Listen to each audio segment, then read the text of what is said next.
Olá, bem-vindos a mais um episódio do nosso 193 BombaCast, o podcast da Fundação de Apoio ao Corpo de Bombeiros. Aqui é onde você fica sabendo sobre os bastidores, ouve muita história e hoje nós temos um convidado recheado de histórias. Velha guarda, certo, Martinho? Opa, referência. Professor da academia, hein? Professor da academia. Segundo aí, 8 anos de professor. 8 anos de academia. academia. Um grande amigo nosso, mas antes de eu falar o nome dele, eu gostaria de pedir para você, para que inscreva em nosso canal, dê o like, ative o sininho e acompanhe a nossa programação todas as segundas e quintas-feiras. Então, com muita alegria, com muita honra e com muita saudade, que fazia um tempo que eu não via, recebemos aqui o capitão Eduardo Boanerges Soares. O nosso Boa. Nome comprido, hein? Pô, Boa, que felicidade. Filho do trovão, né? Boanerges é filho é filho do trovão, né? Filho do trovão. Na mitologia grega é filho do trovão. Ah, tá explicado. Isso explica muita coisa. Boa, que alegria ter você aqui. Muito obrigado por ter aceito o nosso convite, participar do nosso podcast. Seja bem-vindo. Prazer todo meu estar aqui. Primeiro para rever vocês, fazia algum tempo que eu não via. E rever também esse quartel que eu fiquei durante 4 anos que não conhecia absolutamente nada, nem segundo andar, nem terceiro. Não conhecia este lado aqui, que antigamente aqui era era do MMDC. Né? Então, mas tudo bem, um prazer estar aqui e rever vocês. Ô, Boa, você falou isso porque, claro, né? Você tem a sua vida profissional, nós vamos falar bastante disso. Você tem a sua vida profissional muito ligada ao salvamento, né? Ao Cambuci, né? Ainda. Sua vida foi toda lá. Foi lá que eu cheguei, você já era veterano lá. Fiquei 34 anos de Cambuci. 34 anos de Cambuci, puxa vida. E nós vamos falar sobre isso hoje. Então, antes, começando, vamos voltar lá para trás, né? O que levou o nosso querido Boanerges a ser bombeiro? Como é que foi isso aí, Boa? Eu já decorei essa pergunta, porque tem essa pergunta sempre para todos que vêm aqui. Estudou, cara. Primeiro o pessoal tem que saber que a minha geração, na nossa época, era totalmente diferente do que tem aqui. Não tenha dúvida. Se nós fôssemos registrar as ocorrências, nossa, ninguém tinha nada, não tinha máquina fotográfica, não tinha absolutamente nada. Então a coisa ficava sem ter nenhum registro. Eu era militante do Clube São Caetano, sou fundador do Clube São Caetano. Fazia natação. E o salva-vida era o Rego Farias e o Gaioto. E eu trabalhava na Ultragás. Que eles já eram bombeiros, né? Eles já eram bombeiros antigos, já. Era antigo já. Eu trabalhava na Ultragás e chegou aquela época do fundo de garantia e começou a ter corte. Eu trabalhava no escritório. Aí eu fiquei com medo de ser mandado embora. E eles falavam, pô, entra no bombeiro.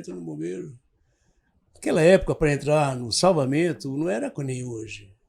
Você tinha que ir lá, o comandante era o Reizinho, meu amigo, meu canga de cabo aéreo, Coronel Martins, na época. José Carnecina Martins. Grande falta faz, hein? Eu lembro que o dia que eu cheguei lá, eu olhei, descendo a escada, iria fazer no halteres, fazer ginástica. E eu vi lá, cara baixinho, forte pra caramba. Aí o Faria me apresentou, ele tudo bem, sabe nadar? Falei, sei. Aí mandou o Davi Parejo, lembra o Davi Parejo? Lembro. Mandou me levar eu e mais 3 candidatos no Clube Robins, que ele trabalhava de salva-vidas. Aí nós fomos nadar, ele tomou o tempo, tudo, voltamos, aí ele falou, tudo bem. Aí dei uma carta de apresentação para fazer exame no DAS. Eu fui, passei.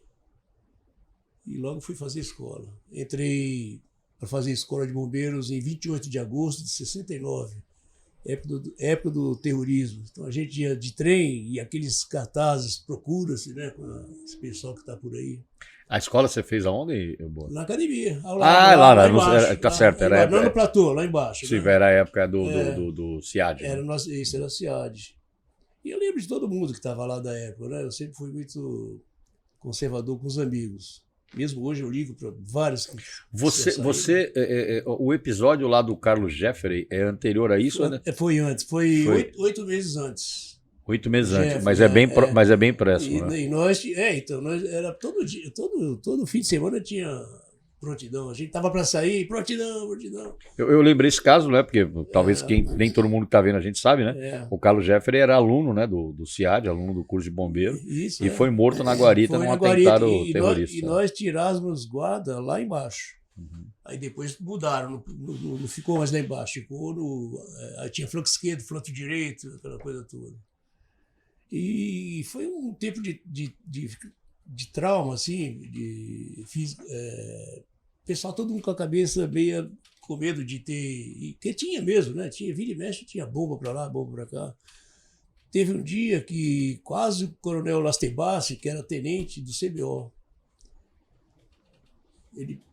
quem se aproximava de manhã cedo ou à noite tinha que falar, quem vem? Tinha que falar, fulano de tal. Senha, aquela senha, coisa. né? E falou, eu não lembro quem era, não respondeu e meteram bala. Não acertou, porque o cara se baixou e aí falou o nome, aí quase que tem morte lá. Todo mundo com o nervo à flor da pele. Foi uma época bem... Difícil, né? Eu entrei em 21 de agosto, terminei em abril, fiz 6 meses de escola, passei, fui o segundo colocado. Aí meu prêmio foi ficar na escola, imagina. Só que eu já conhecia o Cambuci, porque eu ia visitar o pessoal lá, eu jogava futebol de salão no Forte Apache, eu era 14, 15 anos, eu já andava. E logo que eu terminei, fiquei lá, falei, putz, eu não acredito. Aí quando eu voltei, já era o Caldas.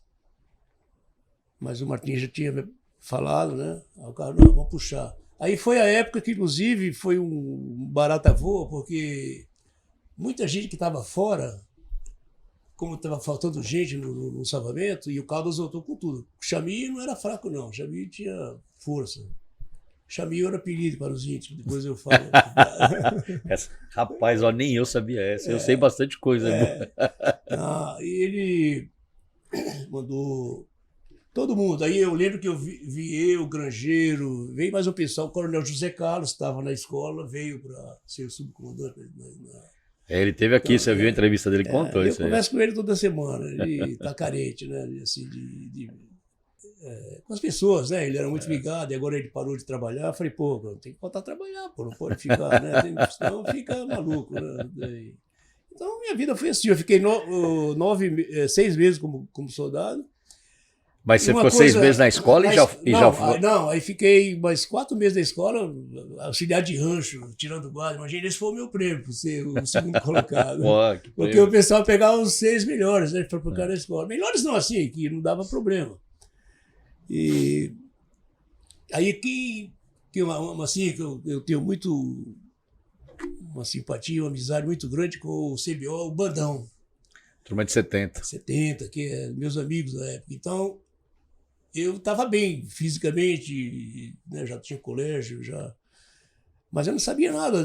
Então eu ia no Cambuci para o pessoal, o Eliseu, o Fuminho, o Edmundo, o Rufino, todo esse pessoal me mostrava porque ia ter curso de cabo de salvamentos. E 4 meses depois eu fiz o curso, passei, aí fui chamado, já fui como cabo. Fiquei 9 meses como soldado. Caramba. Aí já entrei como cabo. Já no salvamento. Nos salvamentos. E aquela época era diferente. Alto-falante naquela época tinha o quadro, né? Tinha o quadro especialista, então, né? Quadro especialista. Eu sou cabo especialista em salvamentos, sou sargento especialista em salvamentos. Isso. Aí depois, tanto que o coronel Jair, quando eu falava, agora eu sou tenente do quadro de salvamento. Não tem esse quadro, não. Claro que tem. Quando eu entrei no bombeiro, pô, você no caso. Então foi assim. Aí então o pessoal me dava aula, o Coronel Coelho, o Seral, o Renato. Pô, tinha uma gama. Turma de deles, 70. Né? Turma grande. Aula, então eu sabia, quando eu fui, já passei, já. Aí em compensação ficamos 7 anos como cabo. Porque o nosso quadro não girava. O nosso quadro tinha 46 primeiro, não sei quantos segundo. O terceiro tinha 80 e poucos. Aliás, foi essa discrepância que mais tarde levou à unificação desse quadro. E a gente não podia fazer curso combatente, entendeu? Então, fiquei 7 anos. Aí quando tinha vaga, era uma vaga, duas. Até que um dia teve, né, 40 e poucas vagas. Aí deu outro, né? Em 78 eu fui a 3º sargento. Ô, Boa, conta pra nós um pouquinho como é que era o salvamento nessa época, início dos anos 70. Olha, o salvamento era uma coisa assim que até hoje eu tenho muita saudade dessa época. Porque era aquelas coisas que era tudo errado, mas dava tudo certo. Entendeu? Inclusive para fazer o quartel. Né? Nós quebramos lá para fazer o quartel, para economizar dinheiro. A quadra era alugada, então tinha química naquela época, fazia os alojamentos, dinheiro da química e economia para quebrar o prédio. Nós quebramos o prédio. Claro, eu cheguei lá numa época posterior a isso, mas eu lembro de fotos, né? Então, o barracão de viaturas é onde era a quadra hoje, né? Isso, e ao fundo ali eram os alojamentos, não é isso? O barracão de viatura é a quadra e lá atrás os alojamentos eram para a direita. Né? A quadra era lá atrás, onde é a piscina hoje. Ali onde é a quadra hoje, logo em seguida tinha um barracão que era material e tudo mais. Muita gente não sabe do que tem, né? Nós tínhamos macaco, cobra, cachorro, tá tudo enterrado lá e ninguém sabe, né?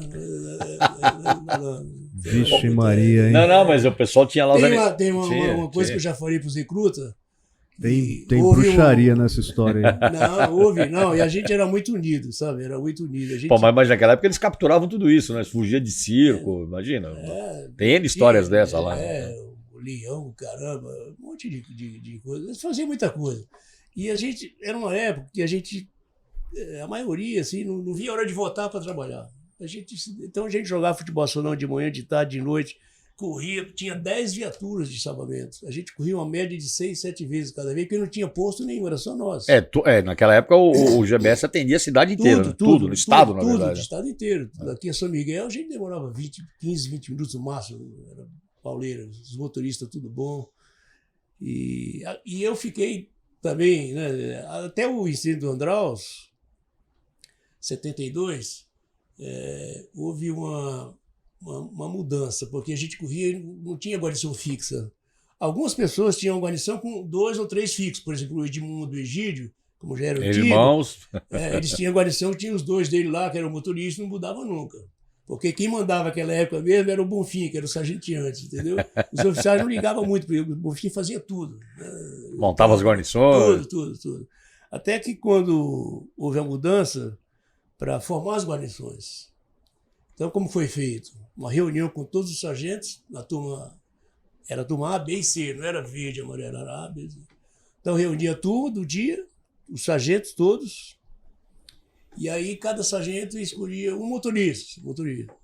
Subcomandante. Então, aí, como eu e o Sete, o Grangeiro, a gente era muito amigo, o Sete já escolheu o Lima, o motorista, eu e o Grangeiro. Então, na guarnição eram 4. E o 5º homem podia girar. O Lima, né? O Negão. O Negão. Pô, que saudade do Lima. Ele sabia tudo. Você dava rua com xixina, ele não tinha, ia direto. Precisava de guia, chegava na coisa. Não tinha.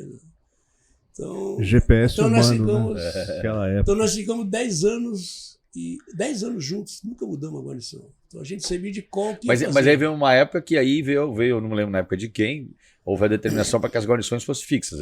Não, era fixa. Fixa, sim. Não, foi feito assim. Quando a gente escolheram, aí ele ficou fixa. Foi em 73 que fez isso aí. E era uma coisa inovadora porque aí, né, isso eu me lembro, né?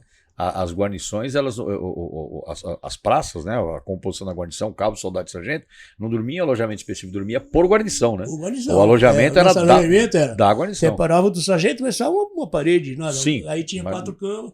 Aí tinha as brincadeiras, sacanagem, né? Porque aquele pessoal, naquela época, falava de...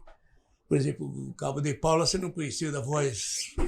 Lembra o Cabo? Gente fina, gente finíssima. Gente não, cara, faleceu. Né? Faleceu.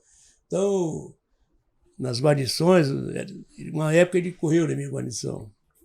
Então o pessoal fazia sacanagem. Ele chegava, ele era muito organizado, ele já arrumava a cama, tudo certinho. E a gente não arrumava nada, deixava. Aí o pessoal de sacanagem juntava as camas e colocava vaso com flores, tudo. E ele chegava e nada. Brincadeira. Era muito... Então a gente brincava muito, corria, trabalhava muito, mas era muito gostoso. Muito E saudável. quando é que foi que as guarnições, porque como você falou, elas eram todas centralizadas no Cambuci, mas teve uma hora que elas foram distribuídas. Sim, não, né? Mesmo naquela época tinha 2 guarnições que não eram. O pessoal ficava no 2º GI, na época, que é o 2º GB, né, ali na antiga rodoviária. Antiga rodoviária, na Luz. Isso ali. E a outra Vida Esperança. Campos Elíseos, perdão. Campos Elíseos e Vila Esperança. E Vila Prudente. Era 3 postos. Só. São Miguel chegou até um AES também, não chegou? Depois que inaugurou, né? Aí foi São Miguel também. Nós inauguramos lá o posto lá de Santa Amaro, a gente ficava um mês cada guarnição lá para começar, depois formou a guarnição de lá. Quando eu fui promovido a sargento, eu fui comandar o posto Alfredo Issa. Então a gente atendia de Pirituba até o Centro Velho tudo. Então dava 15 ocorrências por dia. Caramba. E qual era a ocorrência mais recorrente que tinha nessa época, o Boa? Preso em ferragem, suicídio.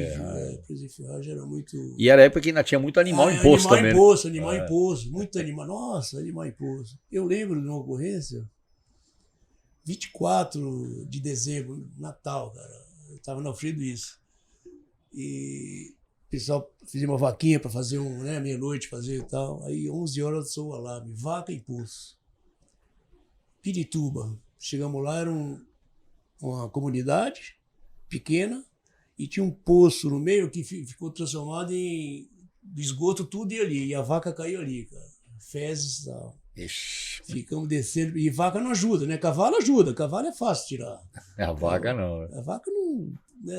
Nossa, saímos de lá de madrugada aparecendo... Muito... Aí o pessoal, meia-noite, dai, ó, bombeiro, lá, deu champanhe, tomamos champanhe, todo mundo. Mas a ocorrência era assim, muito... Era um outro São Paulo, né? Era outro né? Muito diferente, né? Uma das coisas que eu achei que mudou muito é que isso aí passou a partir de que ano? Não sei, mais ou menos do CBO do Caffer, do Monteiro, aquela turminha que eu dava aula também aqui pro CBO. Quando caiu o avião lá no Campo Belo?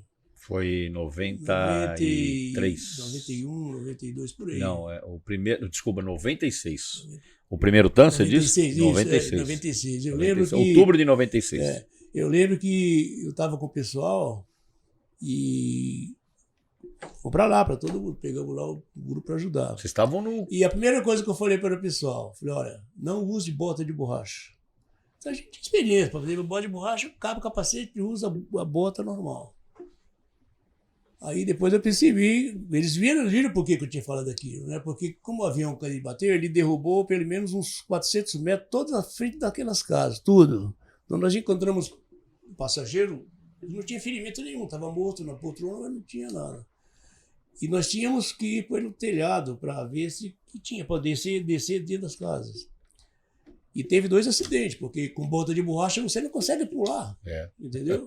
Então, quando eu vi que a gente tira as botas, leva a bota de cano longo.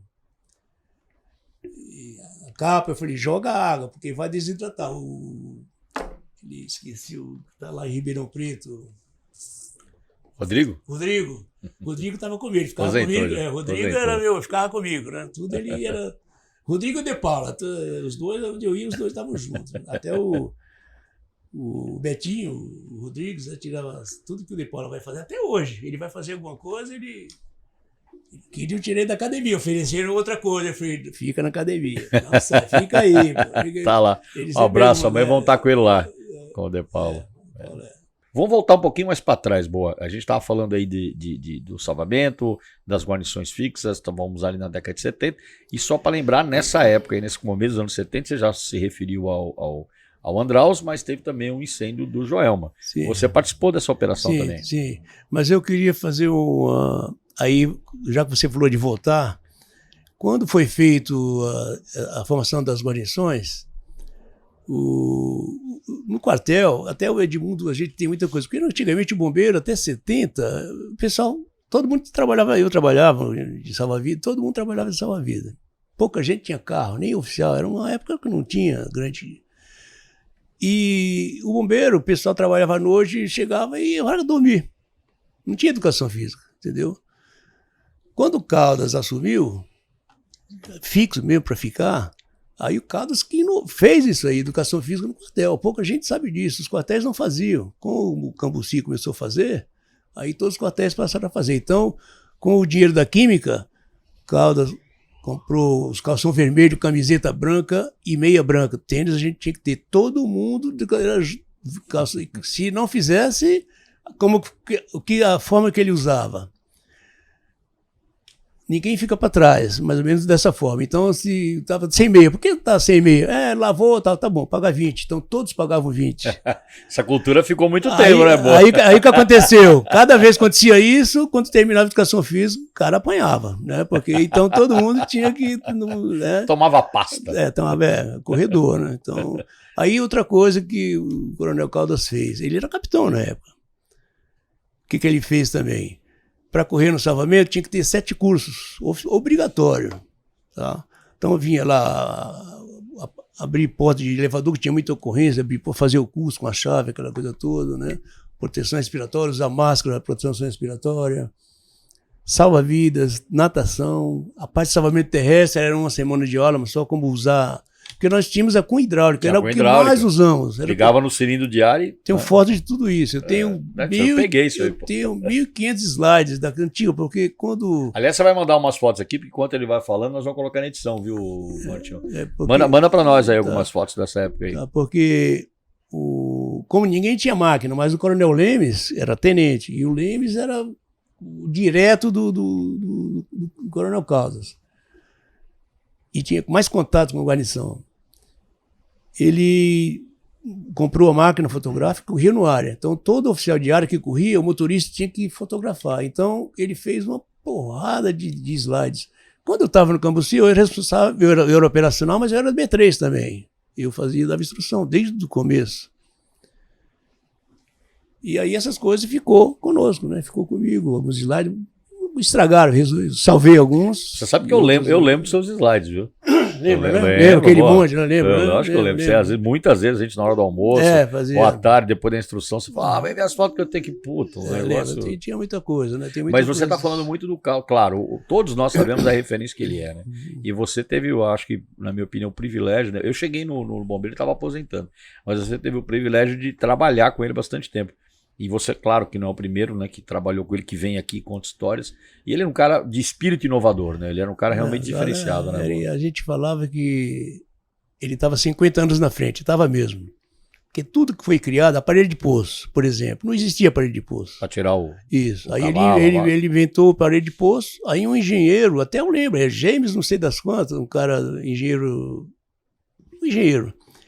O cara fez um aparelho de poço, mudou um pouco, não tinha o guincho, mudou e passou a ser, que nas empresas tem todo cara tripé, entendeu? Ele mudou o nome, e então ele patenteou, mas o Caldas inventou. Mergulho, eu tenho a minha válvula ainda lá, né, a válvula de estágio, né, antiga, você conheceu, né, aquela válvula? Claro, a gente usou, eu cheguei a usar. Então. Roucariol. Isso, e o Caldas era muito, aí todo mundo tinha que fazer um curso, então nadava, tinha 7 cursos que era obrigatório. Curso de mergulho, né? Tudo isso. Já tinha antes. É outra coisa que eu e o Edmundo, a gente de vez em quando... Porque eu conheci só o curso dele, foi o primeiro. 64 acabou em 65. Isso, aí parece que teve o segundo e o terceiro, mas eu nunca ouvi falar quem fez esse curso. Deve ter sido fora, não sei onde foi. O meu curso foi o 4º curso, foi 76. Era 10 oficiais e 30 praças. Na época eu era sargento. Ainda era o curso de 6 meses, né? 6 meses, ralo. 6 meses e ralo. A pinéia era do cabo do 2º GB, esqueci o nome dele. A segunda era o Merquides. Ele fazia 5 e pouco, o Merquides fazia 4 e 15, eu fazia 4 e 5. E não apagava. Não, aí às vezes apagava. Não, né? tinha um apagadinho era o Merquides. Apagava de propósito mesmo. Aí tirava. E tinha aqueles caras que não queriam apagar, mas apagavam, mas brigavam. O Santão, lembra do Santão que faleceu, né? Olha. Tiramos uma vez, ele queria brigar com todo mundo. Atrapalharam, puta, morrendo. Rapaz, que saudade. O Santão foi o instrutor do meu curso de mergulho. Morreu em Alagoas. Alagoas, de bicicleta. Pedalando. Isso. Filho dele tá por aí. Filho dele já é aposentado também. Já. Instrutor da ESB, encontrava bastante. Eu chamava ele de incompetente, eu esqueci o nome dele. Eu chamava de Santinho, né? Porque ele era filho do Santão, pô. Então, o Coronel Caldas, não só ele, né? O Lemes, o Coronel Zé Carlos. E vários oficiais que eram Nakarato. Nakarato era Valdir Nakarato. Valdir Nakarato, nossa. Nakarato foi mergulhar no Pico São Pedro de São Paulo, depois de Fernando de Noronha. Hoje eu sei como é que é, porque lá era 1.500 metros de profundidade. Só que eles mergulharam no pico que estava... Lá tem um atol. Eu mergulhei no atol das metros, Ocas, né? eu mergulhei. Hoje eu vejo 5.000 metros, né? Eu cheguei... fazer o casco da plataforma, Petrobras. fiz uma entrada para ver um serviço de solda lá, o pessoal fazendo, ultrassonografia, 5 mil metros. Olha para baixo, bem nada, tudo escuro. Escuro, né? Imensidão azul. Né? Imensidão azul. Ô, Boa, a gente começou a falar, claro, é inevitável a gente falar do GBS, falar do Cambuci, sem falar do Campos, né, que nós falamos aqui, mas ele foi, né, então eu estava retomando os grandes incêndios, né? Sim. Foi por essa época. Você trabalhou nos dois, no Nos Andraus dois, e no Joel. 78, 72 e 74. 74. 72 a guarnição não era fixa ainda. Eu não lembro, acho que eu estava com o Sidney, não lembro com quem. E foi raro, porque nós subimos. O 7 era toda a guarnição. O 7 subiu 3 andares pelo para-raio. Porque o fogo foi nas lojas Pirani. O Sete Pais, Sete Filhos. Era meu câmbio de cabo, era lá, descia ficava de gancho e espetacular. fazia um monte de coisa. Então ele subiu, jogou a corda e todo mundo começou a subir pela corda. Aí arrombaram a porta de ferro, arrombaram. E todo mundo subiu pelas escadas, porque o fogo era na frente. Só que o fogo foi aumentando. Como lá tinha ele ponto, então a maioria saiu Que foi o diferencial dessa ocorrência, né? Entendeu?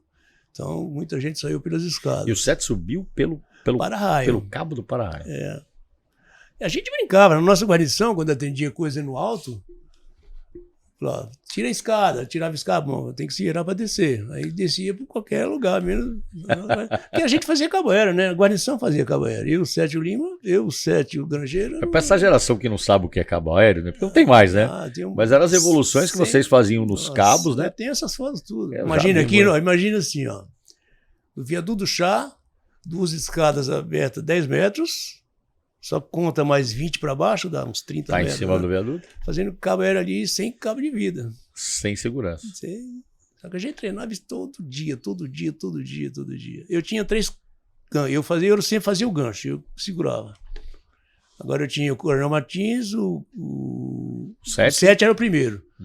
O Lísias era o segundo. O Lísias. E o Coronel Martins quase não dava, era o terceiro. Então os 3 eram o meu volante. Então a gente fazia um monte de coisa, né? Aí depois passei eu já peguei a fase que fazia tudo isso, mas na corda em cima da piscina. Tá. Olha, com você, inclusive. Eu tenho umas fotos que nós estamos inaugurando, porque nós inauguramos muito quartel por aí, Dracena, Tupã, vários. A gente ia fazer cabo aéreo. E eu lembro que nós fomos para Tupã e montamos. Nas duas. Tupã tem a igreja, tem as 2 torres. Montamos a corda ali entre as 2 torres. Esqueci o nome do coronel, que era 2 irmãos. Um comandava a academia e o outro estava comandando lá. Não sei se eu lembro o nome dos 2 coronéis. E ele estava empolgado que ele ia comandar toda aquela área. Aí nós fazendo cabo aéreo, aí deu zica, cara. Porque a gente fazia com abrigo vermelho, aquele mijão, lembra? Foi assim que eu te conheci. Só que lá ele falou, putz, você não podia fazer com uniforme? E, aí o erro nosso foi esse aí. E aí quem estava na parada, quem ia fazer era o Lísias, chamava chaminé, uma corda feita como um trapézio. O Lísias ficava na corda, o 7 descia na mão dele e o irmão do 7 descia na mão do... Estão 3 pendurados. 3 pendurados na corda, tudo sem segurança, né? Eu e o Grangeiro, a gente era muito na parte de segurança. Tudo que a gente fazia, a gente tinha o plano B. Então, já deixava uma corda de salvamento lá, qualquer coisa, tinha corda para... Fazendo lá e tal, aí percebemos que a coisa dava errada porque o 7 não conseguia subir, fazia o abdômen para pegar o 7, que era o segundo. Porque o uniforme estava atrapalhando. E o Lisa segurou o 7 e mordeu a calça do 7, do cinto, aliás. Né? E o Lisa ficou segurando pelo cinto e mais ajudando a mão. E o 7 queria, eu percebi. Aí o coronel lá embaixo, com o microfone, olha, eles estão simulando, simulando nada, era verdade, não tem nada simulando. Tá quase caindo. Percebemos, aí eu olhei o Grangeiro, aí o Grangeiro veio com a corda de um lado, eu vim do outro, eu desci no gancho, aí alcancei, né, a mão do 7, o 7 puxou, aí saiu todo mundo, e ele, viu como que é feito o salvamento? Fizemos salvamento sem querer, mas eu ia dar zica, tava alto pra caramba. Foi salvamento de verdade mesmo. Foi de verdade. E o Lísias, forte, hein? O bicho era forte pra caramba. Pô, você sabe que eu tava na minha cabeça pra te falar isso, né? Como eu pessoalmente, acho que talvez a minha turma toda, quando veio o bombeiro, né? Fui chegando lá numa aula, aliás, na seleção para ingressar no CBO, éramos alunos da academia, e tava lá, eu não te conhecia até então, tava lá o Sargento Boanerges, de abrigo vermelho, abrigo vermelho. E você, a gente foi fazer a prova do pórtico e tal, e você tava ali fazendo umas evoluções no capos. Foi a primeira vez que eu te vi, Boa. 1990. Você já era veterano lá do nosso GBS. A maioria do pessoal que ia lá eu recebia. Eu lembro quando você foi para lá com o Beto. Depois de Agora teve 3 que eu lembro bem porque era o Consani que estava. Aí o Consani recebeu Freire, Storay e o Mota, né? Turma de 88. O Storay antes, o Storay acho que é 86. Os 3 se apresentaram. Aí o Consani, olha, estão aqui, então vocês vão ficar um mês com o Sargento Bonerges, aprender tudo sobre isso aqui e tal, tudo que fazer. Então, ele é Deus. Falou assim, né? Mas era mais ou menos como a gente via mesmo. Aí eu, para tirar sarro, eu falei, bom, vamos lá, siga o Deus. Aí o Mota, se puder. Tempo bom, viu? Época Estourar, boa. muito bom, né? E os cursos de mergulho, Boa? Puxa, me lembro muito da época. O GBS teve essa característica forte, né? Da parte de cabo, salvamento e tal. E também do mergulho. O mergulho do bombeiro nasce lá, né? Isso que eu te falei. Nos primeiros cursos anteriores era mais um mergulho, aprender a mergulhar com a vara, enfim, o basicão. Agora, no 4º curso de mergulho, foi o que eu fiz, foi 6 meses. E aí, quando entrou medicina hiperbárica, aquela câmera que tem lá no Cambuci era da Camargo Corrêa quando estava fazendo o metrô aqui na Sé. Sim, eu lembro da história. Aí foi doado tal. Aquele poço também ainda foi doado para nós da Fórmula 1. Fomos pegar na loja, era o Casetani. A maioria veio para nós, pouca gente sabe. Então o nosso curso era puxado. Foi um curso assim, bem. Não é que foi melhor que os outros, ele foi mais técnico que os outros, né? Que já teve as matérias. Abriu uma nova geração. Controle de pânico, né? Imagine quanta gente. Eu mergulhei quase todos os hinos do Brasil, quase todas. Ilha Solteira, São Simão, Paulo Afonso, Sobradinho. Porque não tinha. Quando o pessoal construiu as usinas hidrelétricas, o governo geralmente faz as coisas, mas não pensa no depois, né? Então vinha a árvore inteira. 40 metros vinha por baixo, aí quando eu abri stop log, né? Ela entalava. Aí, para pescar, eles tinham que descer um guincho como fosse um anzol, e quer dizer, demorava 1 milhão de tempo. Aí tinha um engenheiro, lembra do cara, Feijó, um engenheiro esperto pra caramba. Ele sabia que nós achava afogado, a gente mergulhava em água escura. Só o bombeiro mergulhava em água escura. Então a gente mergulhava em tudo quanto é lugar. Aí ele foi lá, fazer um bico. Aí ganhamos dinheiro pra caramba. Aí, comprei 2 terrenos lá em Mauá, na época. Todo mundo ganhava dinheiro. A gente ganhava nível 3, ia pra lá e mergulhava. Ilha Solteira, são assim, muitos lugares. E afogado, é uma época que, claro, já existia o mergulho esportivo, mas era muito pouco. E o mergulho profissional, quem fazia era o bombeiro, né? O resgate, água escura. Só o bombeiro. O bombeiro é até hoje uma mãe. Várias vezes eu falo aí. Você sabe que nós já entrevistamos, não foi a hora ainda, a gente vai fazer uma série aí dos parceiros do bombeiro, né? Esteve aqui já, vai ser lançada a série, a gente entrevistou o Rafael de Nicola, que trabalhou bastante tempo com o Cláudio Guardabassi, que você vai lembrar, que foi um parceiro forte na gente, quando a gente passou... O Guardabassi fez curso comigo. Exatamente. Salva a vida. E depois se tornou um grande empresário. Ele não tinha nada. E ele, na verdade, já na minha geração, foi um cara que ajudou muita gente a evoluir os equipamentos. Ele foi o nosso primeiro curso de mergulho no Brasil. No Brasil. E aí como foi feito? Porque todo mundo trabalhava de salva-vida. Mas não tinha nada, não tinha nada de diploma, não tinha nada que... Aí o cara, vamos fazer. Ele tinha muito contato, né? Muito contato. Ali na Água Branca, ao lado da Água Branca, na Constâncio Vaz Guimarães. O Babi Barioni. Isso, Babi Barioni.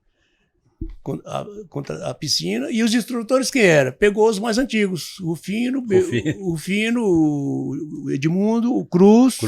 O Buda Mergulhador. O Egídio, não lembro, parece que tem. E nós éramos alunos, mas a gente era tudo, só que eles eram os mais... E aí, aí começou a fazer... o curso ficar bem. E foi bom. O primeiro curso de mergulho. Foi. O meu já veio bem pra frente. O meu curso de mergulho foi em 92. Mas aquele espírito existia, porque eu me lembro bem, você vai lembrar, começava ali 20, 30 e terminava 8, 9, né? O curso. Né? Eu falo, sempre para o pessoal, eu gosto de falar, né? Pessoal, nós somos afortunados, porque nós vivemos uma geração de ouro. É verdade. Né? Então nós tivemos ali aquelas brigas, aquelas coisas, resolvia ali mesmo, não tinha... E a gente tinha uma fama mal, o pessoal falava que o salvamento era cachaceiro. Porque em frente o quartel, o bar do Michó. E o Caldas falou, não, é para você. E o Caldas dele deixava o livre-arbítrio, entendeu? O livre-arbítrio. Sabe o que é certo, sabe o que é errado.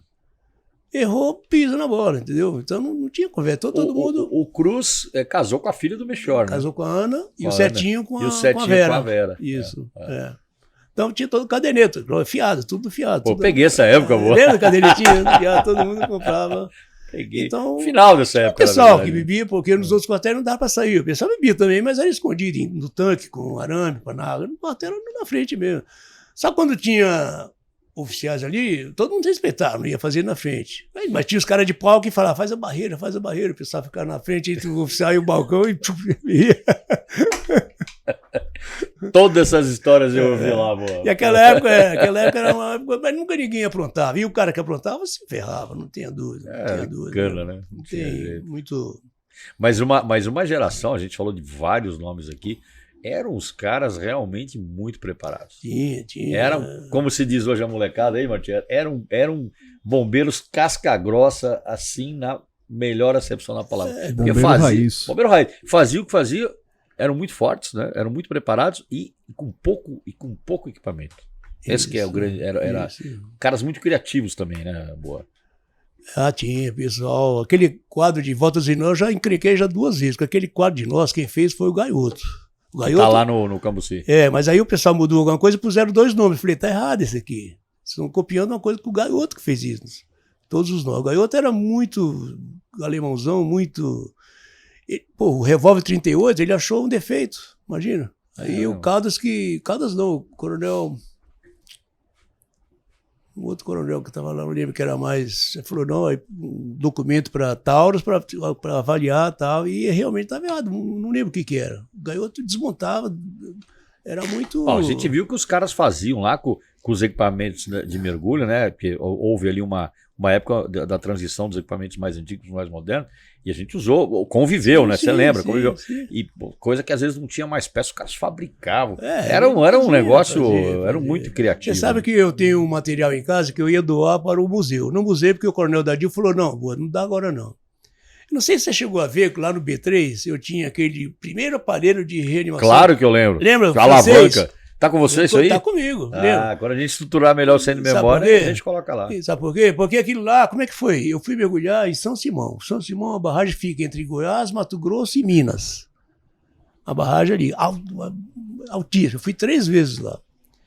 Na segunda vez que eu fui, tinha quebrado o compressor para comprimir os cilindros. Aí, tava faltando o-ring, um troço de nada. Aí, falei, tem ferro velho? Não sei. Aí, eu fui 3 interiores ali próximos, 10 quilômetros, tudo ali de peça. Procurar a peça. Procurar o o-ring.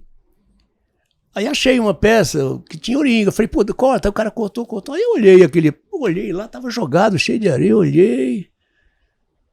É francês esse equipamento. É francês, a tradução é... Tá escrito nele, eu não vou lembrar também. Tá escrito, tinha em casa. Aí eu falei, que é isso aqui? Falei, isso aí pegamos aí, não sei, era de hospital, veio... Eu olhei, eu vi o coração no meio, vi aquela alavanca que fazia, falei, isso aqui é um... Falei, tá vendendo? Tô vendendo. Tem nem merreca, vou levar. Aí trouxe, tá. Aí eu deixei no B3. Lá na casa de Netuno, também pouca gente sabe por que casa de Netuno, porque aquela casa nós tínhamos o nosso... Casa de Netuno ficava os equipamentos de mergulho. Tudo. E quem tomava conta era o Cruz. E o Cruz era chato, ninguém entrava. Aliás, ali veio uma sucessão de chatos como tem que ser. Sabe, assim, ele era muito, ninguém podia entrar, porque hoje, né, ninguém podia entrar assim. Mas hoje tem um menino lá que é igual, que tá aposentando agora, o Bastos. O Bastos, né? O Bastos é bom. Então, nós tínhamos uma... Então, como a casa era dele, aí pusemos uma apelido de Netuno. Aí ficou a casa de Netuno. Pouca gente sabe, porque é uma homenagem ao Cruz, entendeu?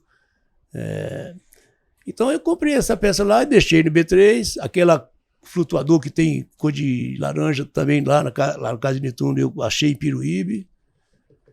Tem umas relíquias suas lá, Tem, né, porque eu achava coisa e deixava lá, né? Esse eu deixei em casa, que eu falei, como eu dava aula, eu falei, um dia eu vou dar uma aula em algum lugar que é super sofisticado, aí eu quero mostrar a gênese da coisa, Claro, né? Então tá em casa, mas logo eu vou ter que, né? claro. E aí eu ia doar, aí o Dadico falou, não, Ainda não. porque aquele submarino que tá no museu, o pessoal fala muito. Quem usou foi você e o Lunardi, pô. Não, aquilo lá pro caramba, aquele troço ali, a gente. Aquilo Só lá, tem 3 pilotos daquele negócio. Você, o Lunardi e eu. você lembra? Pô, você lembra aquilo lá? O pessoal, não, isso aí foi, tirou pra.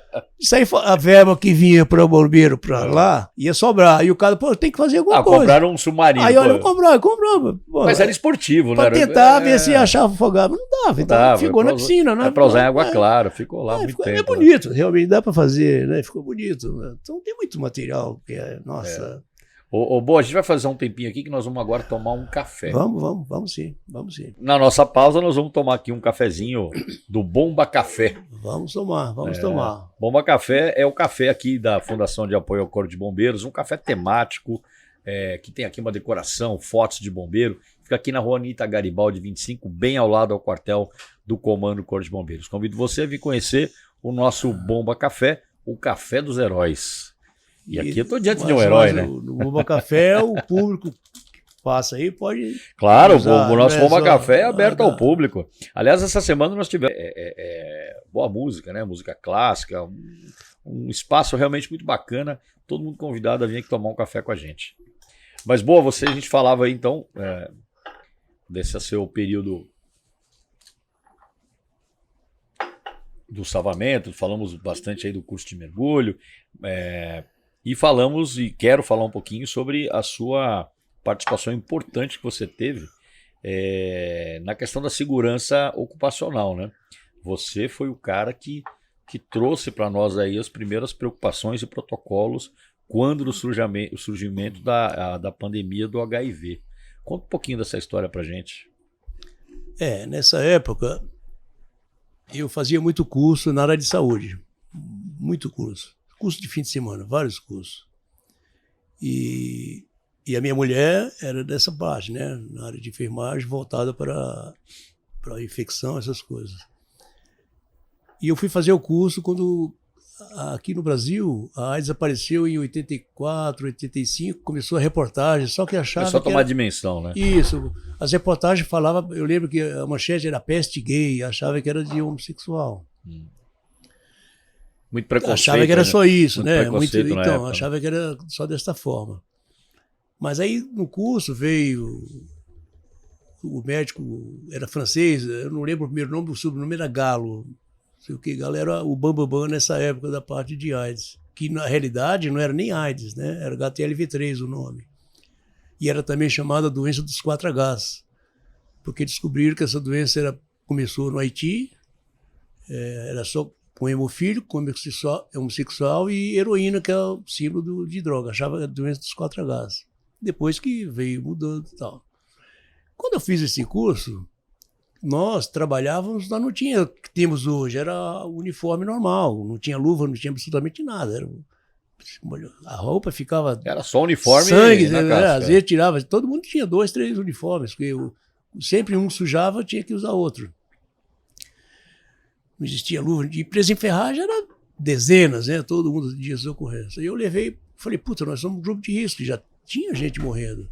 A polícia, aí eu levantei também, antes de levar o problema, eu levantei que no HM já tinha casos de pessoas que morreram, não sabia que era AIDS. Nós tivemos um sargento, não vou falar o nome, que ele estava reclamando de dor, febre e tal, e depois viu que realmente foi AIDS. Isso eu vi depois, mas aí eu levei o problema para o quartel. O coronel Carqued era o nosso subcomandante. Eu levei, fiz o curso assim, e nós somos do grupo de risco em potencial. No mesmo dia, o coronel mandou comprar 100 pares de luvas, essa luva de lavadeira, essa luva grossa. Aí distribuí, todo mundo passou a usar luva nessa época. E aí veio aquela coisa de ter que tomar cuidado, né? Mais pra frente avental. Mais pra frente avental, Mas isso aí máscara. também foi mais coisa, quase não usou isso aí. Mas era luva mesmo, a roupa trocava, porque sabia que era com contato, né? Que os bombeiros, pelo que a gente atendimento, atendia, era então, grupo de risco. Então, certamente isso aí foi muito bom Não tem a dúvida. para o nosso serviço. Todo mundo passou a usar a luva e viu que essa doença não era só... Nós éramos um grupo de risco em potencial. Em potencial. Claro que esse assunto vai puxar um outro, que eu vou falar um pouco com você agora, que foi a criação do resgate, né? Você também, como muitos, né, que alguns até que já vieram aqui contar um pouco dessa história, do início do resgate, e você sempre teve, você foi meu instrutor de resgate, e eu gostaria que você falasse um pouquinho aí da sua, como é que foi seu envolvimento com essa evolução. Do resgate, tem um lado político da coisa, que também pouca gente sabe, né? A gente sabe porque eu fazia muito curso. A gente atendia vítimas dentro de auto-salvamento, mas a gente não tinha um colar cervical, mas a gente sabia que podia... Todas essas coisas a gente fazia muitos cursos. Que deveria ser imobilizado. Eu fiz instrumentação cirúrgica, um curso de 4 meses na Faculdade de Administração Hospitalar. A gente tinha muita... Instrumentei várias cirurgias, eu tinha muita nessa carga de tomar cuidado.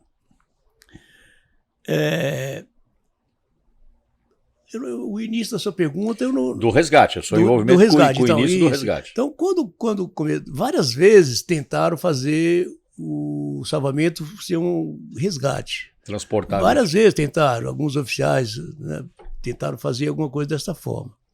Mas nunca conseguiram, porque sempre parava lá na frente. E aqui era o Coronel José Carlos, que era o comandante, tinha o Coronel Renato, era o subcomandante, tinha o pessoal. E um grande amigo meu, que deu uma pisada na bola, mas era o cabeçudo, sabe quem é, né? Ele era muito, a gente fazia muito curso. E eu conheci minha mulher na Paulista, Escola Pós-Medicina, né? Porque ela era enfermeira e eu fazia demos um curso na Faculdade de Administração Hospitalar. Conheci ela lá, eu já era viúvo. E aí nós passamos a viver juntos. Toda essa parte que tentaram fazer e não conseguiram, ela sempre bloqueava quando chegava no secretário, sei lá. Aí o que foi feito? Nós passamos a ter, primeiro, desastre, um simulado de grandes vítimas, foi feito conosco. Foi aqui no Viaduto do Chá. Queda, incêndio no antigo prédio da prefeitura. Aí convidamos médicos nossos, que era contratado por nós, para fazer ali o primeiro o que nós fizemos ali. E aí, como vamos fazer? Aí, como a gente tinha muita amizade com esse pessoal de fora, convidamos o doutor Dario Berolini, o Wade, que era sobrinho do Maluf, que na época era governador anterior, né? O comandante-geral era o Coronel Viana, convidamos o filho do Coronel Viana, e o doutor Jorge Mata, que era tal. Num dos simulados, nós colocamos capa e o nome escrito médico, tá, aí conquistamos esses caras. Quer dizer, eu por fora, porque na época eu não era tenente ainda, eu era subtenente, mas eu estava no meio de fazendo tudo. Convidamos para fazer aquele simulado grande que você participou do trem lá na... Sim, o simulado do trem. Lembra aquilo lá, né? Lembro. Foi Osasco, Ou né? foi antes, eu não lembro que... Fizemos vários na Isso. época, né? Aí, pô, vamos fazer resgate. Aí, lógico, pô, com a força que tinha o bombeiro, filho do comandante-geral, o sobrinho, o governador ligado, tal, aí aprovou, aí foi, eu não fui porque eu era subtenente, então tinha vaga. Aí foi quem? Coronel Carquede, Arlindo, Lemes, Wilke. Aí o pessoal que foi para Chicago, né? Primeiro, né? Então, esse dessa galera. E aí tem o pessoal que foi para França. Aí depois, eles foram depois. Depois eu fiz aqui com o Antônio Scipione, aí eu fiz também, mas fiz aqui. Pronto, aí foi criado o resgate em 90, né? Eu formei a primeira turma, eu levei a primeira turma, porque o oficial não dava aula, quem dava aula era eu. Então, lá no Campo Belo, foi quem quer fazer no resgate, aí escolheram as guarnições de todas as unidades. Juntou o pessoal tudo lá no Campo Belo, já tinham comprado 37 viaturas, aquela pequena, primeira, então colocava as viaturas, né? Então eu comecei a dar instrução ali, para fazer um protocolo. Então como é que era? Bom, chegou no local, o que faz? O comandante aborda a vítima, o motorista isola todo o local, com cones e tudo mais, e o subcomandante pega a maca, oxigênio e já traz no local. Então esse era o protocolo.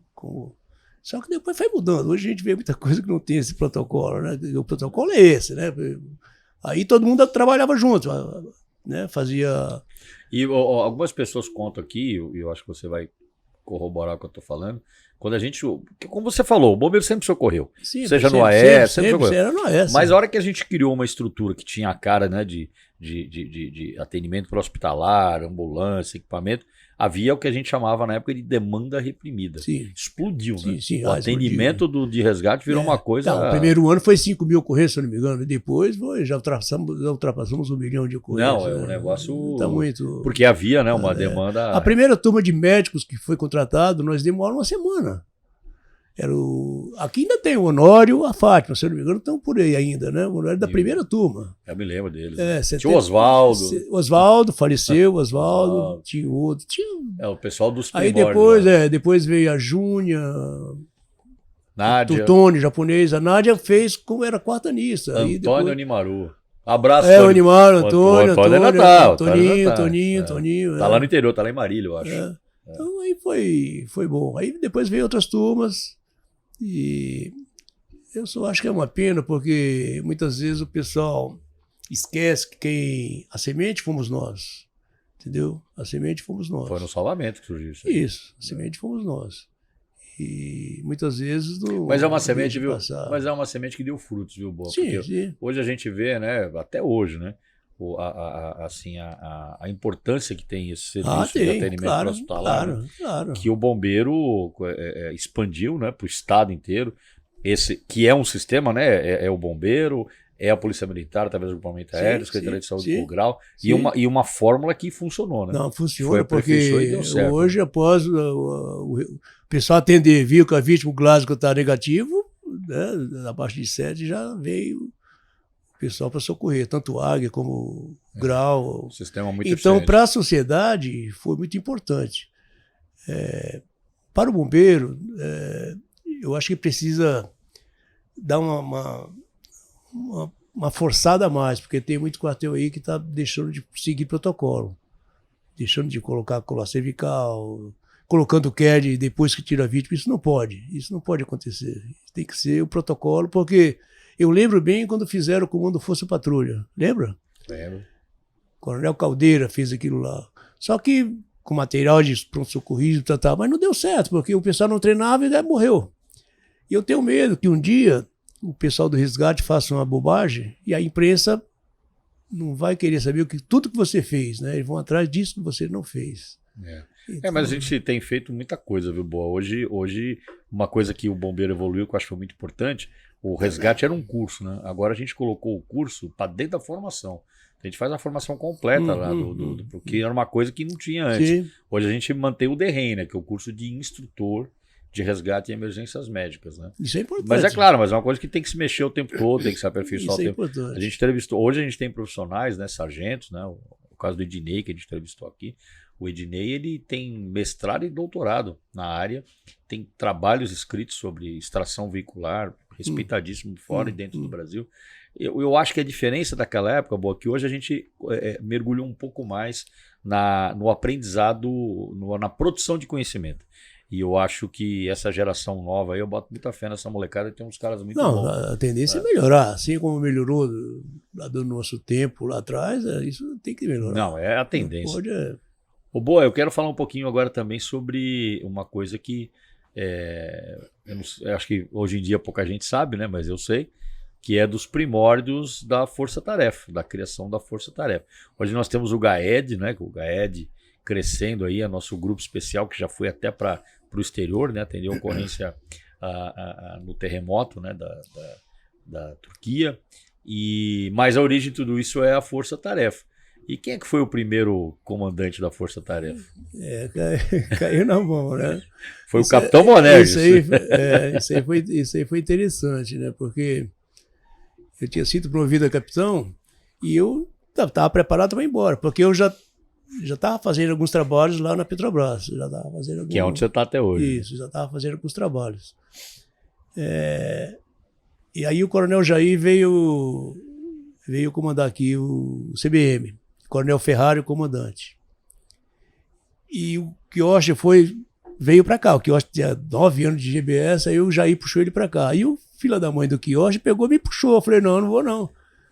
Não, tem que vir. Falei, não vou embora. Aí o Coronel Jair, pô, Boné, tem que ficar, tá? Falei, pô, Coronel, eu tô pra ir embora, eu queria terminar meu tempo aqui. Ele falou, não, tudo bem, você fica, faz aqui, mas você continua lá. Falei, tá bom. Não me apresenta. Tanto que quando eu fui promovido 2 vezes, me transferiram e eu não me apresentei nunca. Uma foi com o Coronel Magami, que comandava lá onde é o CSP. Fui transferido para lá. Falei, não vou. E eu, pô, você tem que vir. Falei, não vou. E não fui. Aí fiquei lá, não fui. Então, Coronel Jair, a ideia foi ótima.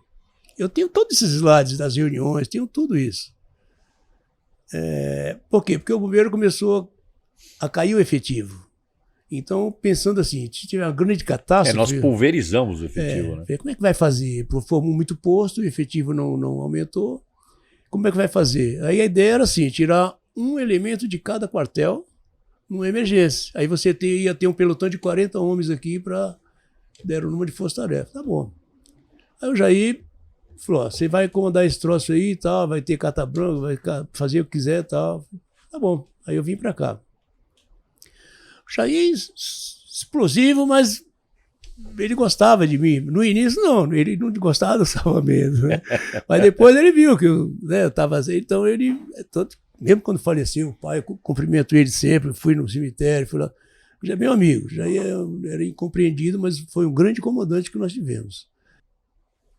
Então, fazer isso aí, como ele fazia? Aí, como explosivo como ele falou, você vai em todos os quartéis, pega o material que você quiser. Eu falei, imagina. Todos comandantes amigos. Não ia arrumar confusão com ninguém, né? Todos os comandantes amigos. Todo comandante amigo. E eu tinha muita liberdade de fazer isso aí. Só fugindo um pouco, para me esquecer dessa parte. Um mês antes desse troço, eu já estava aqui, quando ele falou isso para mim, pegar todos os materiais, né? Aí tinha o café da manhã, lembra de sexta-feira, né? Tinha o café da manhã, até hoje. todo mundo, né? Aí, não sei o que tinha acontecido, aí você lembra, o café da manhã tinha pelo menos 60, 70 pessoas, e tinha de tenente, sargento, e tinha os oficiais, todos os comandantes. Comandante. Aí eu já não sei o que aconteceu, o coronel, olha, aconteceu isso e isso, se o comandante eu prendo, e o cara deu aquela explosão, aquele dado momentâneo.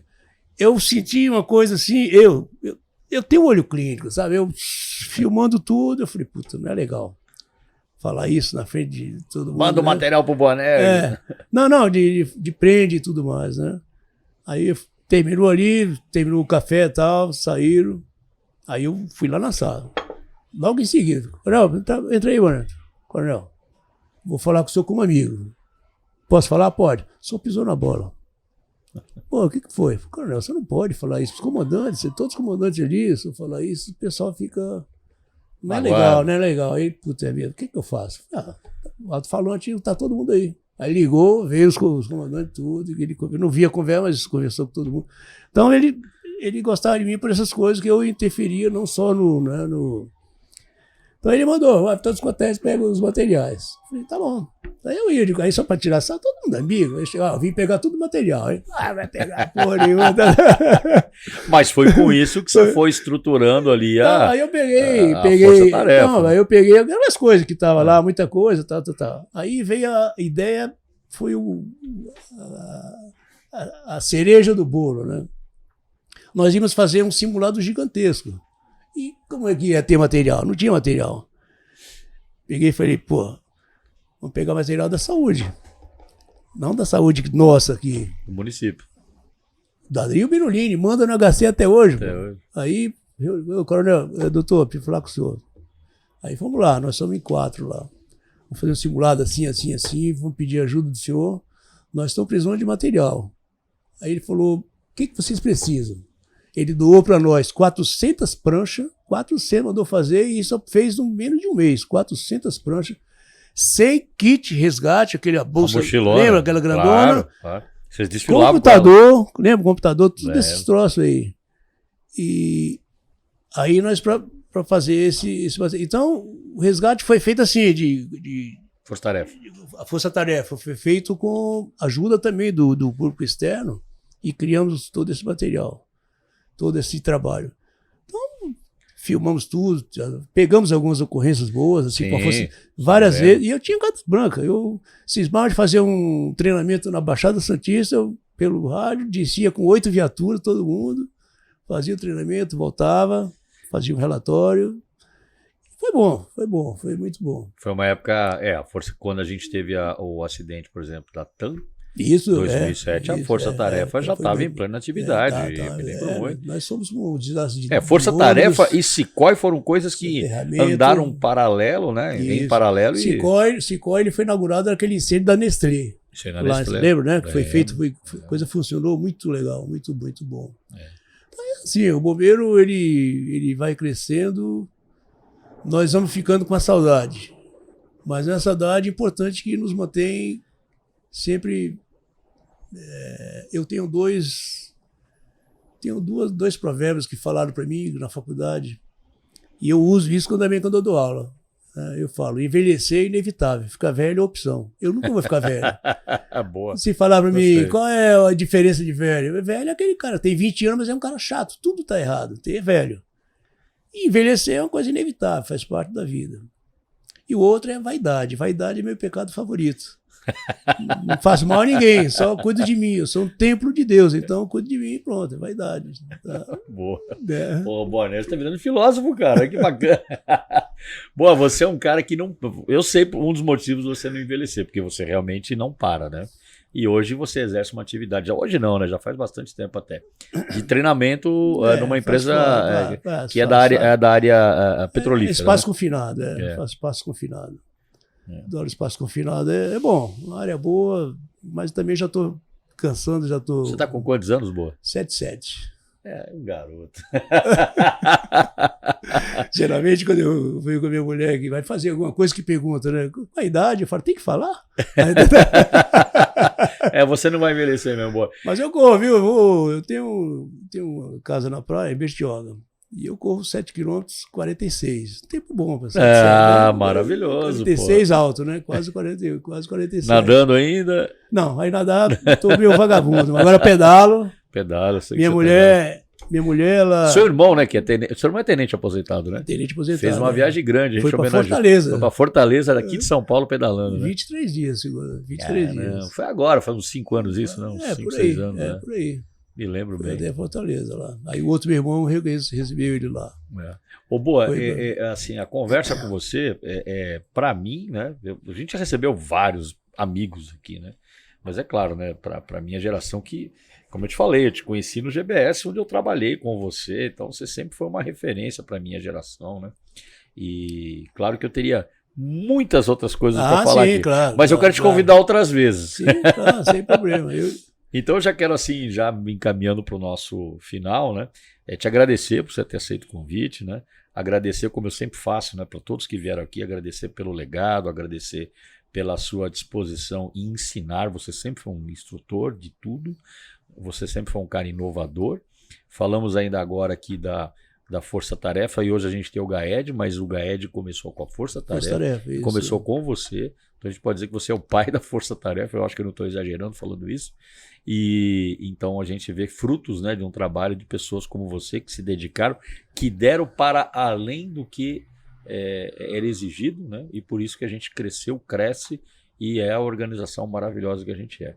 E antes de encerrar e passar a palavra para você, eu vou te fazer a última pergunta. O que você tem saudade, Boanerges, do Corpo de Bombeiros? Eu tenho saudade dos amigos. Dos amigos eu tenho saudade.